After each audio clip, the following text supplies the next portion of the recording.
Suku Mandailing juga memiliki pakaian adat daerah yang hampir sama dengan Batak Toba, yaitu menggunakan ulos. Bedanya, mereka menggunakan ulos dengan dipadukan aksesoris. Saat upacara, perempuan Mandailing menggunakan bulang di keningnya. Bulang terbuat dari bahan dasar emas, sepuhan, atau bahkan logam. Bulang sendiri memiliki makna lambang kemuliaan dan merupakan simbol struktur kemasyarakatan. Berbeda dengan perempuan, laki-laki Mandailing menggunakan penutup kepala yang bentuknya khas. Penutup kepala pakaian adat Sumatera Utara ini disebut ampu. Dulu, ampu digunakan oleh para raja Mandailing dan Angkola. Warna hitam yang terdapat pada ampu memiliki fungsi magis, sedangkan warna emas menunjukkan simbol kesabaran.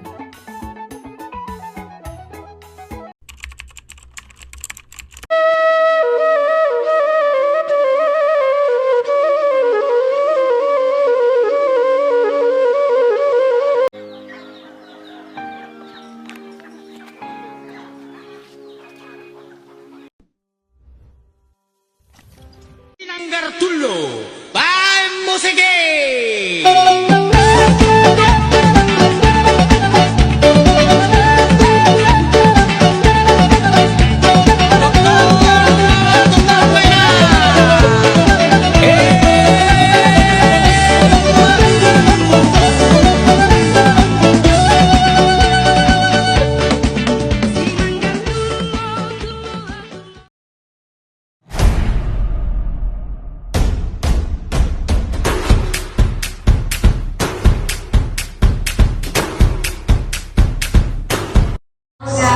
Assalamualaikum warahmatullahi wabarakatuh. Kenalkan, saya Celia Ananda dari Kode Psikologi. Di sini saya perwakilan dari kelompok 1 dengan mata kuliah lintas budaya yang akan membahas tentang bahasa dan komunikasi dalam kebudayaan. Kebetulan narasumbernya adalah teman dekat saya. Boleh dikenalkan Kak, namanya siapa? Boleh, perkenalkan nama saya Fitri Deborah. Saat ini saya tinggal di Medan, di dekat UMSU, asal saya dari Pasaman Barat. Di sini Kakak kerja atau gimana? Kalau untuk saat ini kerja, untuk kuliah udah tamat, kerja di rumah sakit. Oke, saudara tadi dari mana? Pariaman. Dari Pasaman Barat, dari Sumatera Barat. Kalau boleh tahu suku mana ya? Suku saya Mandailing. Ya, suku saya Mandailing. Kalau boleh tahu Kakak di Medan tuh dari kapan? Dari tahun kapan? Dari tahun 2014 udah di Medan, ngambil kuliah di Polmed, siap itu lalu lanjut ke USU. Berarti Kakak di sini ngekos lah ya? Iya, ngekos. Terus kalau misalnya kan kita sering ngobrol nih, sering nongkrong gitu kan. Nah, kebetulan ada teman kita yang main juga deket sama teman sekampung dari Kakak juga, kayak Bu Ica ya kan. Itu kenapa kalau pas lagi nongkrong orang Kakak tuh ngobrolnya pakai bahasa daerah gitu, padahal itu ada kita yang lain gitu ya, dari sini gitu ya. Kenapa ya? Kenapa pakai bahasa kami sendiri gini? Kalau misalnya kami udah jumpa nih semua kan, pas orang sana semua nih, orang kampung semua, ketika kami pakai bahasa di sini atau bahasa Indonesia, agak aneh aja gitu, kan nggak biasa tuh. Pas jumpa memang kami selalu pakai bahasa kami selalu. Terus kan Kak, itu kan Kakak tuh udah sering tuh pakai bahasa itu kalau misalnya ngumpul sama Bu Ica contohnya gitu kan. Nah, kalau misalnya Kakak lagi ngobrol gitu kan sama misalnya kayak aku gitu atau teman yang lain yang nggak Mandailing lagi gitu, itu Kakak pengucapan bahasa Indonesianya biasa aja atau agak kaku gitu, harus kayak gimana sih? Iya, sebenarnya agak kaku, makanya kami tetap pakai bahasa kami biasa. Agak aneh aja gitu, agak beda gitu ketika kami pakai bahasa Indonesia. Memang logatnya pun beda gitu kan, nggak bisa kayak normal orang di sini gitu, nggak bisa. Pasti ada terus itu yang jadi janggal gitu ketika kami pakai bahasa Indonesia. Itu kan Kak suku Mandailing ya kan. boleh tahu mana kakak? Kalau aku sendiri Manda Bulungan, yang lain campur-campur juga. Berarti ayah kakak Bulungan, Iya. mama kakak Lubis. Lubis. Terus kalau misalnya itu kan Mandailing itu kan termasuk suku Batak tuh, ya kan? Yang membedakan bahasa Batak Mandailing sama bahasa Batak pada umumnya kayak Batak. Coba Itu apa ya? letak bahasanya bedanya di mana gitu kak? Bedanya sih paling di kata-kata aja.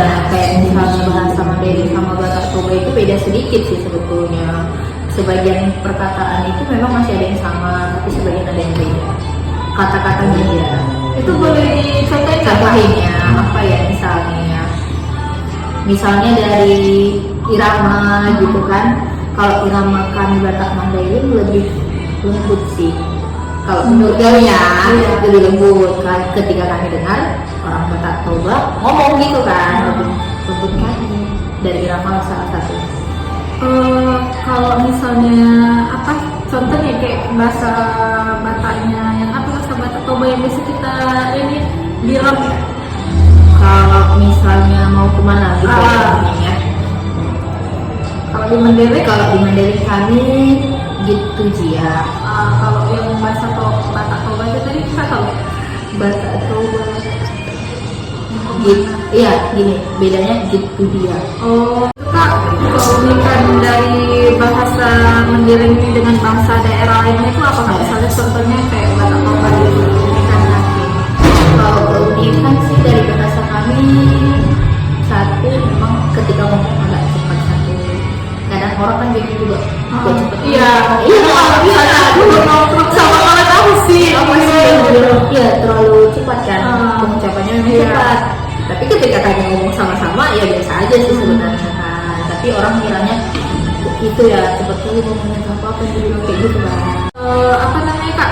Menurut kakak tuh bahasa Mandailing seberapa penting gitu di apa bahasa daerah tersebut itu dari masyarakat kakak di kampung? Di kampungnya kalau seberapa pentingnya, misalnya kalau kami lagi keluar lah, misalnya kami lah yang biasa kawan di sini kan yang dari Mandailing kan, otomatis ketika kami dengar orang ngomong bahasa Mandailing otomatis itu dari kita loh, orang kita loh, kayak gitu langsung kan. Iya. Gitu agak gimana, dekat gitu rasanya kan ketika dengar bahasa yang sama gitu.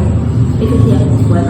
Terus kan kak, kalau menurut kakak nih, kalau bahasa daerah kakak itu Mandailing apa telah hilang lah, ibarat kata udah nggak banyak yang melestarikan lah gitu. Misalnya lah bahasa Mandailing ini kan kak, udah jarang digunakan lah, kayak contohnya kakak udah keseringan ngomong bahasa Indonesia ini tuh, itu kayak mana menurut kakak? Kalau menurutku sendiri gimana ya, nanti takutnya kalau udah terbiasa pakai bahasa Indonesia ketika pulang ke kampung jadi berikut hilangnya nanti hilang. Iya bisa jadi kayak gitu kan. Kalau udah lama untuk di kota juga mengikuti bahasa yang dari luar kayak gitu bisa hilang untuk irama atau nanti jadi terbiasa bahasa Indonesia. Otomatis kan nanti gimana ya, untuk solidnya kita pun pasti kurang. Terus sama satu lagi kak, mau tanya, kearifan lokal di Mandailing itu apa kak? Ciri khas Mandailing di kata nggak ada di suku lain, tapi di Mandailing itu ada. Iya, ada upa-upa. Jadi memang ada upa kan sebelum menikah kan. Iya. Itu aja sih, paling kayak yang lainnya ada juga nih kayak misalnya perkumpulan dari orang tua. Tapi kan ada juga kayak misalnya makan nih. Kalau namanya mangan maradat. Kalau di kampungku ya mangan maradat namanya, ada yang khusus yang masih anak-anak mudanya yang belum menikah. Itu bisa nanti kan ada cewek cowoknya. Tapi ada pendekatan tujuannya ya memang untuk itu ya kan budaya kita. Itu dia nanti dipisahin, yang orang tua juga bisa. Ada namanya mangan maradat itu ada pagi namanya mangan marsora, siap itu siang namanya mangan maradat, sore lagi ada mangan maradat juga. Ada yang khusus muda-mudi, ada yang untuk orang tua juga. Itu tadi kan kak kakak bilang apa namanya untuk dewasa sama yang anak-anak atau yang remaja kan dipisah tuh. Iya, dipisah. Mangan maradat. Itu kenapa kak? Kenapa harus dipisah? Kenapa nggak satu meja bebarengan gitu? Iya. dipisah ya karena memang sih dari dulu itu memang sudah peraturannya kayak gitu, dipisah, yang orang tua dipisah, yang muda-mudi juga dipisah, yang udah peraturannya dari zaman ke zaman. Kalau ciri khas dari suku Mandailing kan Kak, kalau misalnya pesta atau pernikahan itu ciri khasnya apa gitu Kak? Kalau ciri khasnya yang lebih tepat pasti ke mana ya, ke pakaian pasti ya kan, pakaian pasti. Cuma itulah yang tadi sebelum menikah ada acara ini yang kayak gitu, contohnya kayak tadi lupa kan. Tapi sebagian kayak itulah memang apa yang makan-makan kayak gitu. Nah itu ada juga memang. Nanti ada lagi sebelum pesta itu dibuat masak-masak juga di rumah. Ada yang untuk keluarga aja kayak gitu, ada juga yang untuk masyarakat. Terus kan Kak, apa namanya suku Mandailing tadi itu kan, kalau yang Batak atau Batak gitu, kalau menikah kan nggak bisa satu marga atau pertuturannya lah gitu. Kalau di Mandailing Pertuturannya iya memang nggak bisa sebenarnya. Kalau untuk satu marga itu juga begitu sebenarnya, dari dulu juga udah kayak gitu. Satu marga nggak bisa, katanya patang kayak gitu ya. Kalau dari orang tua kayak gitu ceritanya. makasih atas apa ya Kak, cerita tentang suku Mandailing gitu kan. Kayaknya sebenarnya masih banyak sih ya. Pasti Ya. banyak.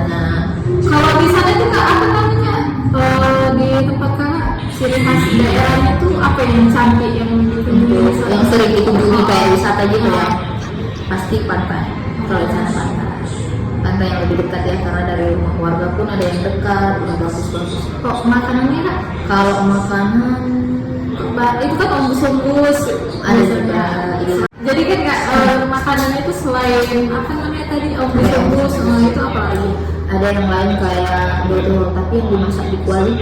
Oh iya, itu ya. Masaknya kayak gitu. Tuh. Itu khasnya satu dari sana. Kalau yang lainnya kayak apa ya? Paling kayak biasa juga di sini tuh kayak lemang gitu, ada tuh ketika acara-acara kan itu dimasak gitu. Jadi kan ya, pesan-pesan Kakak lagi untuk kita yang merantau atau yang lain gitu kan dari daerah masing-masing, apa sih gitu? Kalau misalnya ke perantauan ya, kalau ke perantauannya ya salah satunya itu tadi dari bahasa jangan dilestarikan kayak gitu ya. Kayak misalnya kita ngomong kan sama kita gitu kan, sama kami pasti kan tetap pakai bahasa kami. Kalau dari aku sih, kalau untuk keluar kita kalau misalnya ketika merantau tetap melestarikan kebudayaan kita, baik itu dari bahasa ataupun budaya yang lain. Makasih ya Kak atas waktunya udah meluangkan untuk menjawab pertanyaan dari saya gitu kan. Lebih dan kurangnya saya minta maaf. Oke guys, makasih. Dengan wassalamualaikum warahmatullahi wabarakatuh.